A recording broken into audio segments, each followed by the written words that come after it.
Hello students, welcome back. In today's lecture, we're going to begin our discussion on the production of urine. Remember from the previous lecture, I indicated we would zoom in on a very minute portion of the parenchyma, which includes the medulla and the cortex. The green color here will represent the medulla, and the purple color will represent the cortex. Let us next draw the largest artery which supplies this area. This vessel is the arcuate artery. To explain the details of this lecture, we will follow the path of the blood and its component as it undergoes filtration. The first step is that the unfiltered blood enters the arcuate artery, ultimately from the heart. There are 4 possible fates of the blood that enters the kidney. We shall explore 2 of those fates in this lecture, and the remaining 2 in the succeeding lecture. We will discuss the simplest scenario first.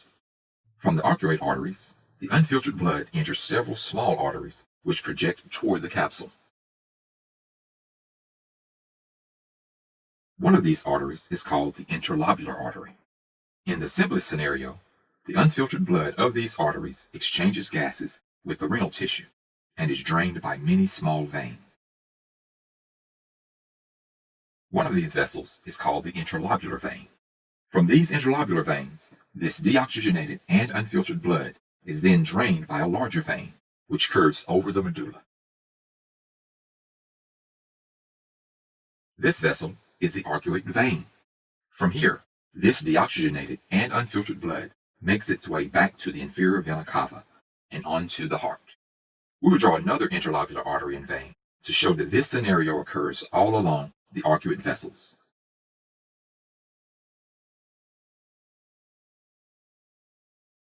The vessels here can also supply and drain renal tissue without being filtered at times. And this is our first and simplest scenario.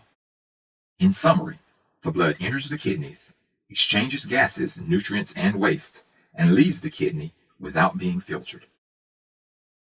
The next 3 scenarios all involve filtration. Neither one is more or less difficult to understand than the other. They are simply different. Let us explore scenario number 2 using the interlobular vessels on the right. As before, oxygenated, unfiltered blood is supplied by the arcuate artery. However, instead of the blood going to the vertical extreme of the interlobular artery, it is directed laterally through an even smaller artery. This vessel is the afferent arteriole. The afferent arteriole then forms a ball of capillaries inside of a spherical structure to begin the filtration process. This spherical structure is called a glomerular capsule. It is also known as Bowman's capsule. Let us next draw the ball of convoluted capillaries, which extend from the afferent arteriole inside of the glomerular capsule.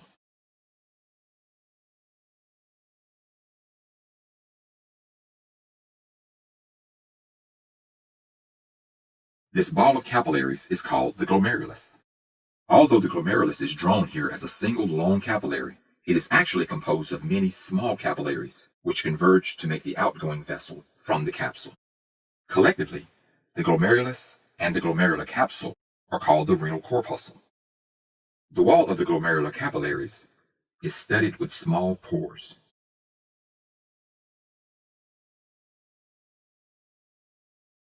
These pores are called fenestrations.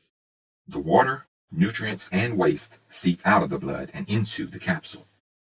The nutrients include amino acids, glucose, some vitamins, and electrolytes. Waste includes urea and creatinine. Items that remain in the blood include red blood cells, white blood cells, platelets, large proteins, and fats. This liquid fills the glomerular capsule. Since this liquid that is filtered through the capillaries within the capsule is mainly water, for now, we will call it blood water. The body produces about 180 liters of this blood water each day. If we urinated all of this water and nutrients, we would die of dehydration and malnutrition. Consequently, there must be a way for the body to reabsorb these items. The blood water then enters a long system of convoluted tubes.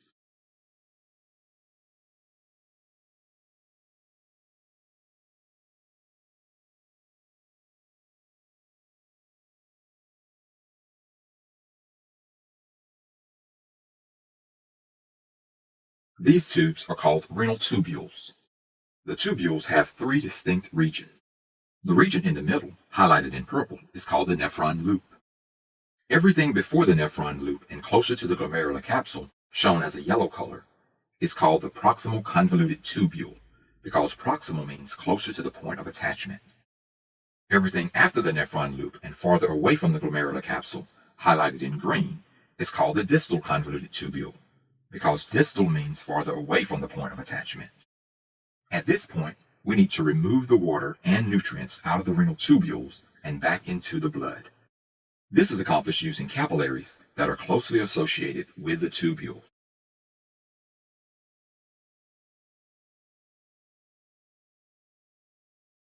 This network of capillaries is called the peritubular capillaries. The artery which enters the glomerulus is the afferent arteriole.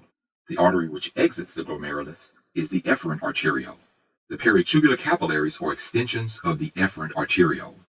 These capillaries reabsorb all of the glucose and amino acids. Additionally, they reabsorb water, electrolytes, vitamins, minerals, etc. at homeostatic levels. As the blood water progresses through these tubules, it loses more and more water and becomes more and more concentrated. At the end of the tubules, the blood water enters a long straight channel which passes through the medulla and leads to the renal papilla. This long straight structure is called the collecting duct. As you should be able to surmise from the image, several renal tubules can drain into a collecting duct. As the blood water travels down the collecting duct, the cells lining the collecting duct reabsorb even more water. There is a hormone which controls the amount of water that is reabsorbed. This hormone is antidiuretic hormone, ADH. ADH is also called vasopressin. Once the water enters cells of the collecting duct, it is then carried away by the peritubular capillaries. This newly filtered blood within the peritubular capillaries then exchanges gases and nutrients with the renal tissues, and the peritubular capillaries then converge to eventually enter the interlobular vein. Once all the water is removed, the remaining concentrated blood water exits the collecting duct, passes through the renal papilla, and enters a minor calyx. This concentrated blood water is now called urine, and this is how blood is filtered to make urine. The correct name for the blood water that is initially produced is the glomerular filtrate.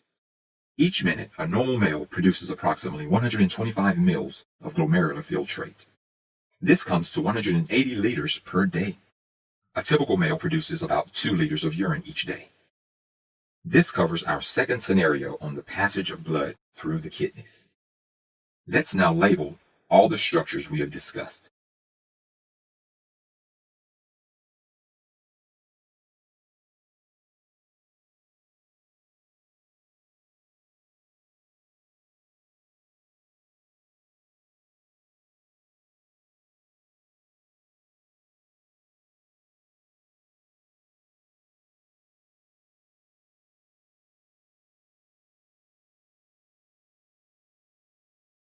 Shown here are the labels of all the structures we have discussed in this lecture. In the next lecture, we will cover the last 2 scenarios of urine production. So this concludes our initial lecture on the production of urine. I hope that you've learned a lot.